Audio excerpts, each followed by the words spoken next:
안녕하세요. 책나들입니다. 오늘은 박이선 작가의 단편소설 광화문에서 길을 잃다입니다. 박이선 작가님은 책나들에 소개한 단 한 편의 작품으로 큰 발자국을 남길 정도로 인상 깊은 소설을 선보였습니다. 그 제목은 바로 연실이, 부제로는 비밀을 품은 여자입니다. 오늘 두 번째 소설 또한 기대에 부응하듯 재미난 소설입니다. 소설은 뭐니 해도 재미가 우선이니까요. 자, 그럼 이야기 속으로 들어가 보겠습니다.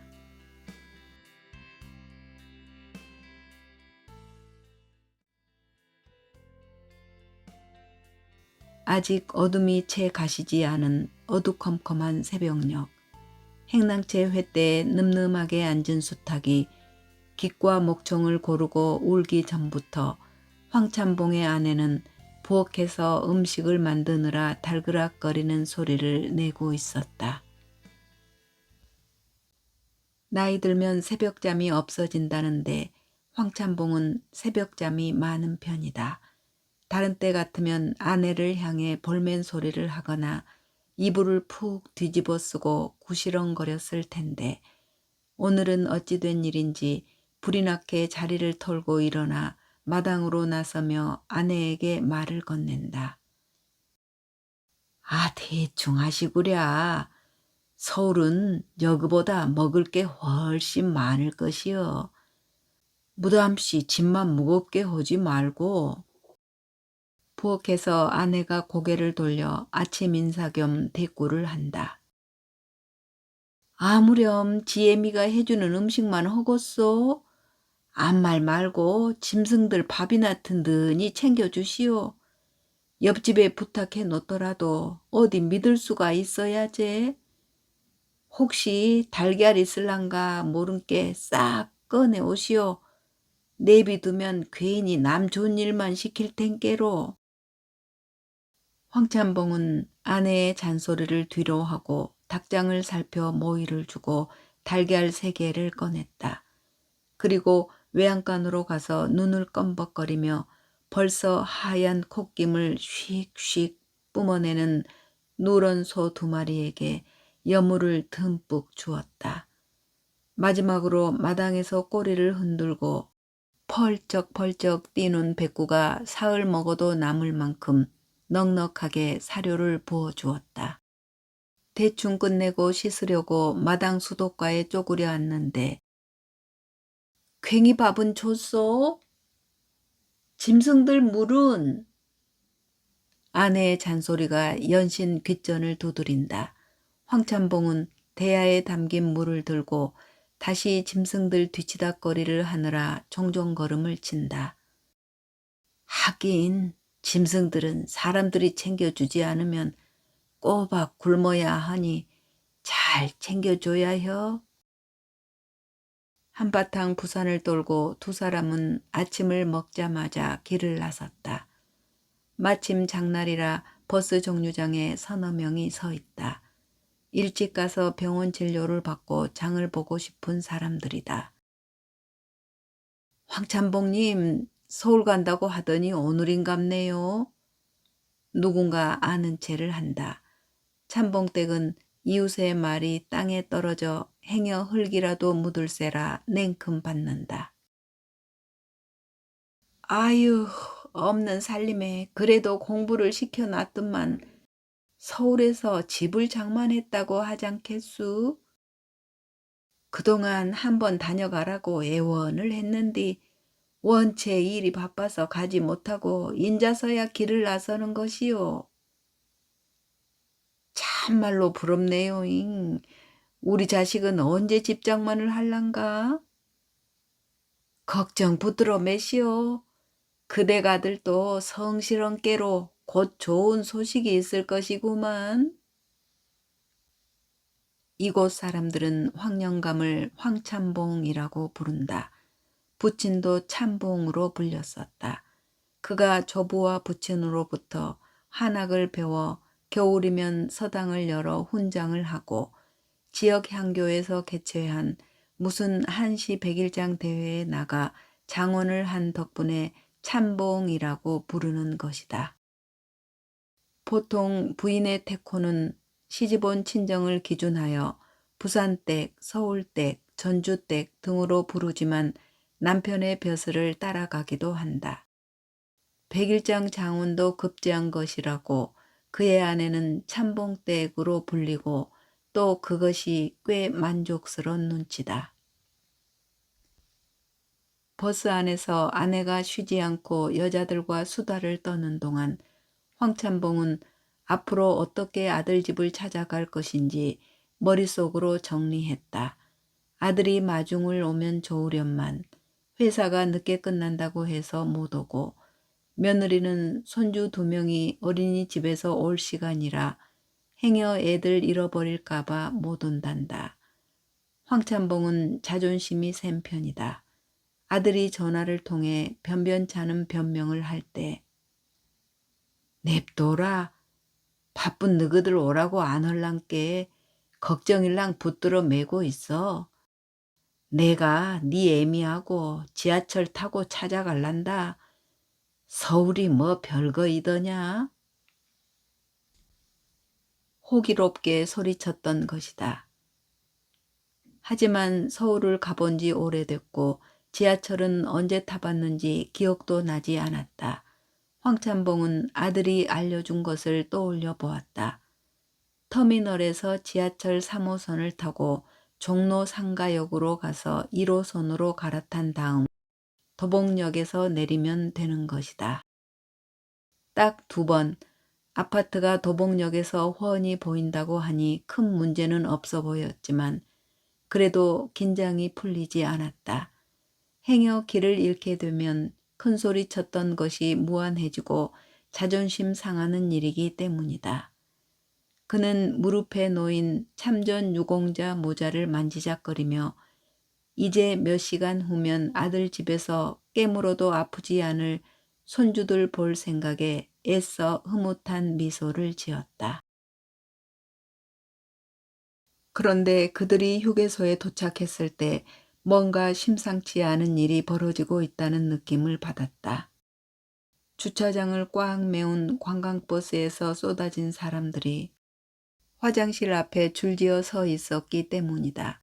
황참봉처럼 참전 유공자 모자를 쓴 사람들, 부녀회에서 나들이를 가는지 단체로 몰려다니는 여자들로 인해 볼 일이 늦어졌다.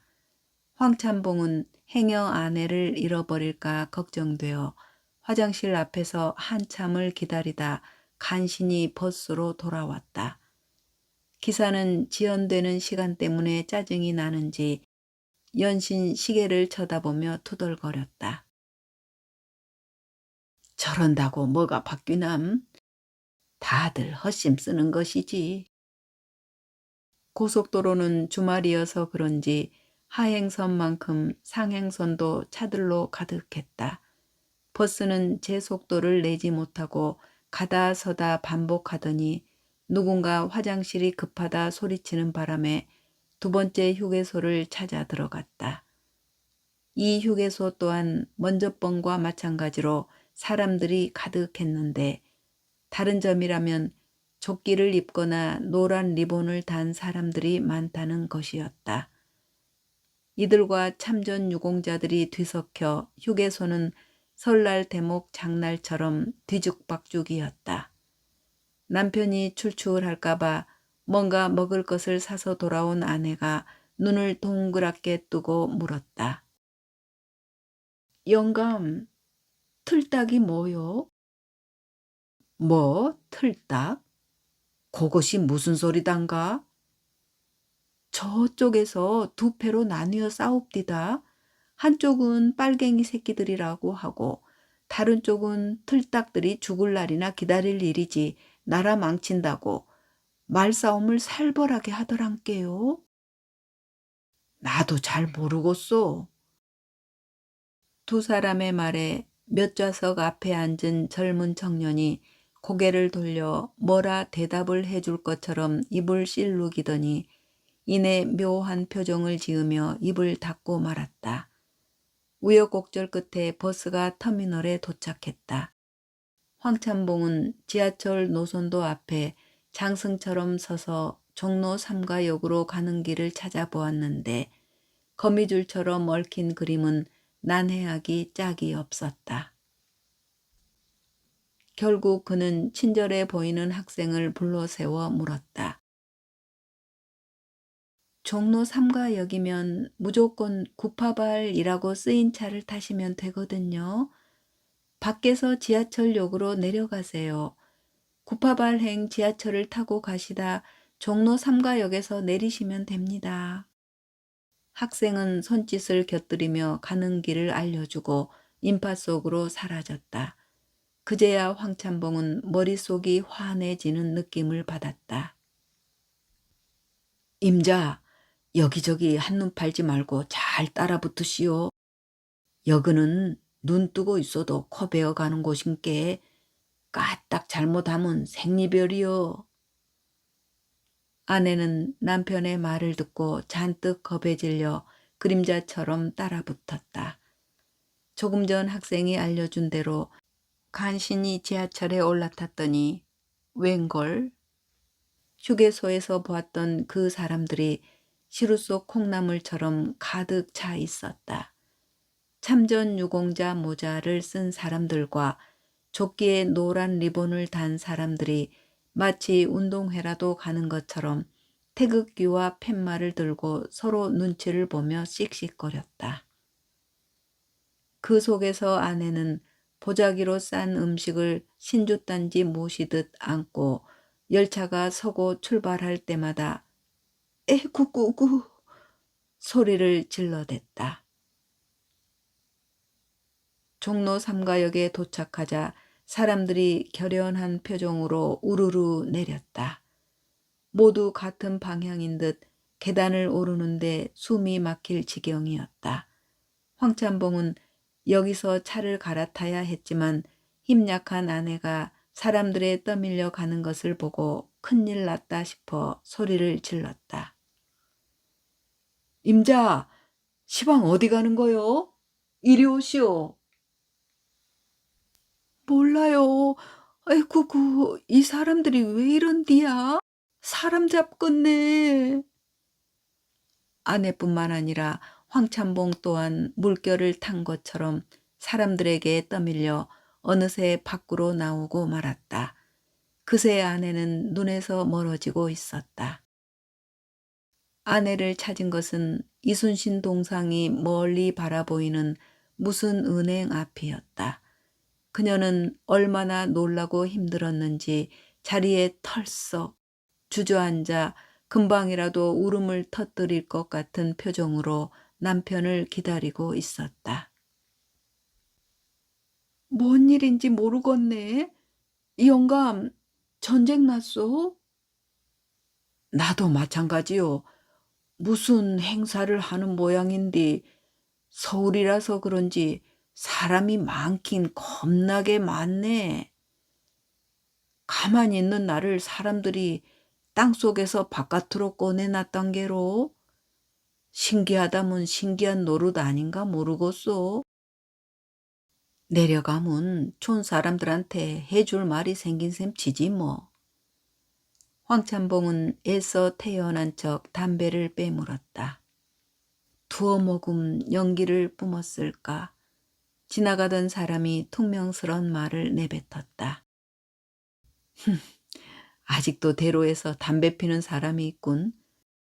하긴 관광버스를 대절해서 서울로 몰려와 시위를 하는 틀딱들이니 뭐. 세상 변한 줄도 모르고. 분명 황찬봉 자신을 두고 하는 말이 분명했다. 그는 불쾌하고 무안한 마음이 들어 담배를 몇 모금 빨지도 못하고 젊은이를 바라보았다. 시방, 나를 두고 하는 말이오? 왜 내가 틀린 말 했습니까? 여기는 금연구역이에요. 담배를 피우시려면 저기 흡연 부스로 가셔야지요. 올라올 때 이런 건 알려주지 않던가요? 젊은이가 가리키는 곳을 보니 흡연구역이란 표지가 있고 너구리 굴속처럼 사람들이 들어앉아 연신 뿜어내는 연기가 마치 방역 소독을 방불케 하고 있었다. 황찬봉은 젊은이의 따지는 듯한 말투가 괘씸하였다. 시골에서 갓 상경한 노인이 담배 한 대 피웠기로써니 이렇게 무한을 주는가? 이보 젊은이, 내가 서울 물정을 몰라서 그런 것인께 이해하시구려. 하지만 알려주는 것도 예가 있는 법인디 그렇게 대놓고 쏘아붙이면 어떡하오? 점잖게 이야기를 하려고 하는데 그 일행처럼 보이는 사람들이 나선다. 모르면 좀 배우세요. 시골 사람들이 몰려와서 난리치는 통에 죽겠어요. 노인네들이 뭐 아는 게 있다고 이렇게 나서십니까? 제발 올라오지 좀 마세요. 황찬봉이 뭐라 변명을 못하고 우물쭈물하자 보다 못한 아내가 자리를 박차고 일어섰다. 남편을 평생의 지팡이로 알고 살아왔는데 자기 때문에 봉변을 당하는 것 같아 참을 수가 없었던 것이다. 아니, 시방 우리가 촌사람들이라고 깔보는 거요? 서로 언성이 높아지고 몰려드는 구경꾼들이 많아졌다. 조끼를 입은 이들이 여차하면 황찬봉의 멱살을 잡아 거리에 내팽개칠 것처럼 어깨를 들이밀고 들어오는데 저쪽에서 참전 유공자 모자를 쓴 사람들이 우르르 몰려왔다. 그들은 황찬봉이 쓴 모자를 보더니 이것 좀 보소. 요즘 젊은 놈들은 버르장머리가 없다 카이. 어디서 아버지 뻘 되는 어른한테 욕짓거리를 씨부리 쌌노. 너희들 구역은 저쪽 아이가. 냉큼 꺼지라마. 틀딱들이 아주 신났군. 신났어. 뭐라고 이 빨갱이 새끼들이 터진 주둥이라고 아무 소리나 씨부리는가잉? 황찬봉은 이제 구경꾼이 되어가고 있었다. 두 무리로 나선 패들이 서로 팻말과 태극기를 휘두르며 자칫하면 치고받고 커다란 싸움이 될 것 같았다. 그만두시오. 내가 흡연구역을 못 찾고 여기서 담배를 핀 것이 잘못인께 안 피면 되지 않겠소. 싸우지들 말고 그만 볼 일들 보러 가시오. 황찬봉이 큰 소리로 사태를 진정시키고 아내의 손을 잡고 지하철역으로 발걸음을 옮기자 두 무리는 먹잇감을 눈앞에서 놓친 것처럼 아쉬운 표정을 지었다. 몇 걸음이나 걸었을까. 조금 전 황찬봉을 두둔해 주던 사람이 쫓아와서 묻는다. 나 좀 보입시다. 어디서 왔는겨? 저기 땡땡에서 왔는디 무슨 일이십니까? 오호, 땡땡이면 땡땡땡 아닌겨? 이제 거기까지 바람이 미친 기 분명코나? 왔으면 한바탕 소리를 지르고 가야지. 와 벌써 가는겨? 아들한테 가야지라. 하도 와달라고 통사정을 해서 왔더니 원. 황찬봉의 말을 듣고 사내는 제멋대로 해석해버리고 만다. 참으로 장하십니다. 다들 와서 들어봐라. 이 어른이 얼마나 가정교육을 잘 시켰는가 보래이. 아들이 아버지를 오늘 시위에 참여해달라고 불러올린 게 아니겠나. 어르신, 내 말이 맞지요잉? 황찬봉이 뭐라 대답하기 전에 여기저기서 칭송하는 소리가 들린다. 그리고는 마치 영웅을 모셔가기라도 하는 것처럼 그의 허리춤을 잡고 간다. 어르신, 참으로 장하십니다. 참전 유공자면 모두 동지입니다. 같이 가입시다. 어쩔 수 없이 황찬봉은 아내와 함께 사람들이 건네준 태극기를 들고 빼곡한 사람들 틈에 앉고 말았다. 그는 도대체 무슨 일이 벌어지고 있는지 두고 보자는 심정으로 아들에게 가는 것을 잠시 미루었다. 아내는 이렇게 많은 인파를 본 적 없어 신기한 얼굴이었고 아픈 다리를 잠시 쉴 수 있는 것이 좋아 보였다. 끝이 보이지 않을 정도로 도로를 가득 메운 사람들이 태극기와 팻말을 흔들고 단상에 설치한 스피커에서는 알아듣지 못할 소리가 계속 웅웅거리고 있었다. 그런데 하필 그들이 앉은 자리는 조금 전 시비가 붙었던 사람들이 빤히 바라보이는 곳이었다. 양쪽으로 경찰들이 줄지어 서고 일정한 간격을 경계로 하여 양편의 구호가 쩌렁쩌렁 울려 퍼졌다.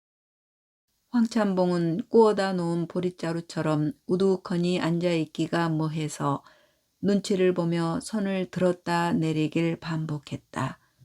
하지만 그것도 몇 번 하고 보니 그만 실증이 나고 말았다. 아내의 얼굴도 이제 구경도 할 만큼 했겠다. 어서 아들에게 가고 싶다 하는 눈치다. 광장의 분위기는 점차 뜨거워져서 양편으로 나뉜 사람들이 서로를 바라보며 욕설을 퍼붓고 심지어 그것을 제지하는 경찰까지 매도하고 있었다. 황찬봉의 눈에는 모든 것이 이상하게 보였다. 논어에서 공자가 말하길 불능정기신이면 여정이나라.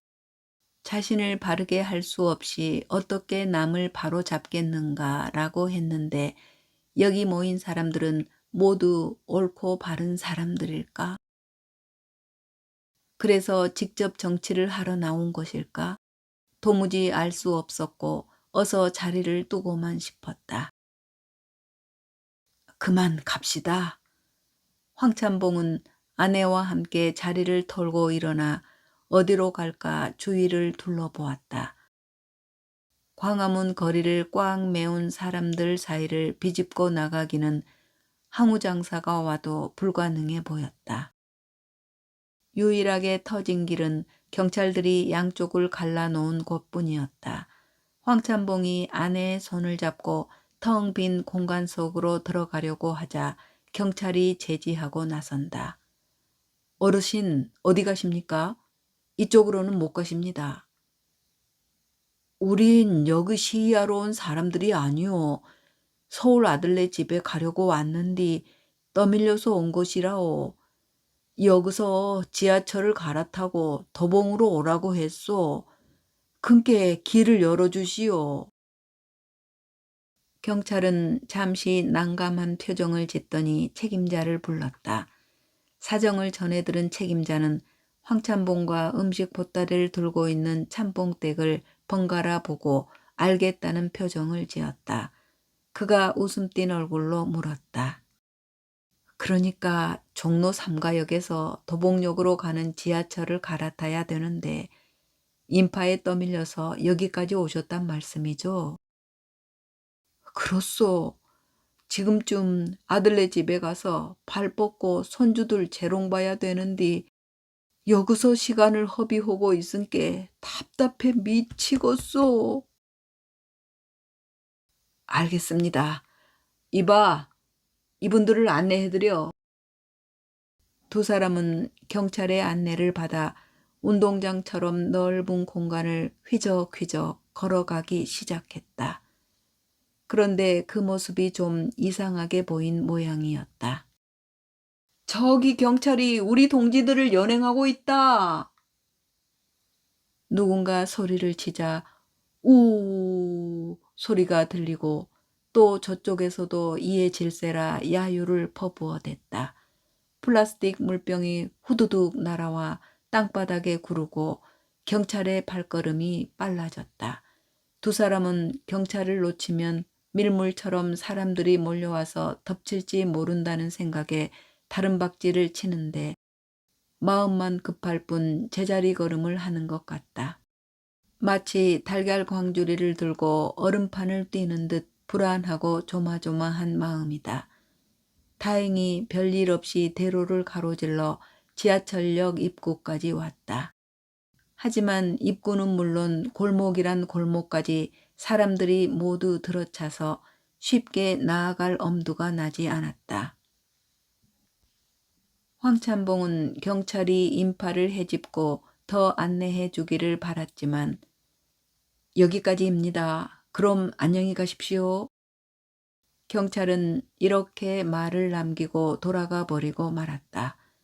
이것을 보고 있던 사람들이 곧 황찬봉에게 다가와서 묻기 시작했다. 경찰이 체포하려고 했습니까? 분명 우리 위세를 보고 돌아간 것이군. 약간 걱정스럽게 물어오는 무리가 있고 틀딱들 잡아가서 구속시키지 왜 풀어줬대? 퉁명스럽게 비아냥거리는 사람들이 있었다. 황찬봉은 뭐라 할 말을 잇고 아내의 얼굴을 바라보았다. 아내는 모든 것이 낯설고 두려운 얼굴이다. 그들은 조금 전 앉아있던 곳을 바라보았다. 여전히 사람들은 두 패로 나뉘어서 서로에게 야유를 퍼붓고 깃발과 팻말을 들썩이며 구호를 외치고 있었다. 황찬봉의 눈에 거리를 가득 메운 사람들은 가을거지가 끝나고 들판에 앉은 새떼처럼 여겨졌다. 할 수만 있다면 허이 허이 허이 허이 소리를 쳐서 저 새떼들을 모두 쫓아버리고 싶었다. 하지만 그는 여기서 아무 소리도 낼 수가 없었다. 그때 전화기가 울린다. 아버지, 지금 어디세요?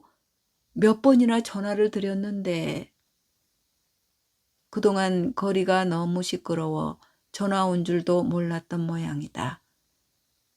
여기 광화문이다. 아니, 왜 거기 계세요? 오늘 시위가 있어 엄청 복잡할 텐데. 잠시 길을 잃었구나. 집사람이 도착할 시간이 지났는데도 오시지 않는다고 걱정입니다. 저도 일 마무리하는 대로 출발할 테니 어서 집으로 가세요. 그래야지. 전화를 끊고 황찬봉은 아내의 손을 꼭 잡았다. 더 이상 길을 잃으면 안 된다. 두 사람은 행여 누가 뒤에서 낚아채기라도 할 것 같은 두려운 마음이 들어 걸음을 재촉했다. 걸을 때마다 군중들의 함성이 점점 멀어지고 사람들의 통행이 뜸해진다. 황찬봉의 아내는 행여 쫓아오는 사람은 없는지 얼마나 벗어났는지 롯의 아내처럼 뒤가 무척 궁금한 모양이다. 문득 걸음을 멈추고 뒤돌아서 푸념을 하는데 허마 시방 저것이 무슨 일이여? 어디 전쟁이라도 났는가? 다리 아픈 황찬봉은 와락 짜증이 밀려 올라왔다. 아, 글씨 서울온께로 정말 잘난 놈들 천지구만이. 여그는 우리 세상이 아니오. 어서 갑시다. 그는 다시 아내 손을 꼭 붙잡고 길을 이끌기 시작했다. 광장에 더 있다간 어느 편에도 속하지 못하고 돌팔매를 맞을 것 같았다. 노 부부는 사람들의 함성을 뒤로하고 부지런히 발길을 옮겼다.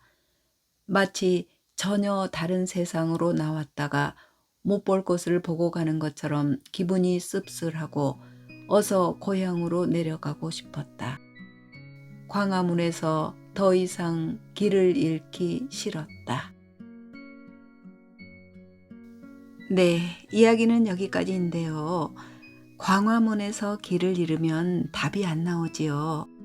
문득 힘없는 정부는 미약하고 정의 없는 힘은 포악이다 라고 설파했던 파스칼의 말이 생각납니다. 지금 우리는 이 모든 걸 잃어버린 세대에 살고 있는 건 아닐까 가끔은 한탄이 나오기도 하는데요. 그래도 희망은 있겠지요. 노인 상경기를 다룬 이야기로 송기숙 작가의 소설 똥바우 영감 따라갈 작품 없겠다 생각한 적 있는데요. 박이선 작가의 이 소설은 요즘 세태와도 딱 맞아떨어지면서 이색적인 묘미를 안겨주는 작품이었습니다.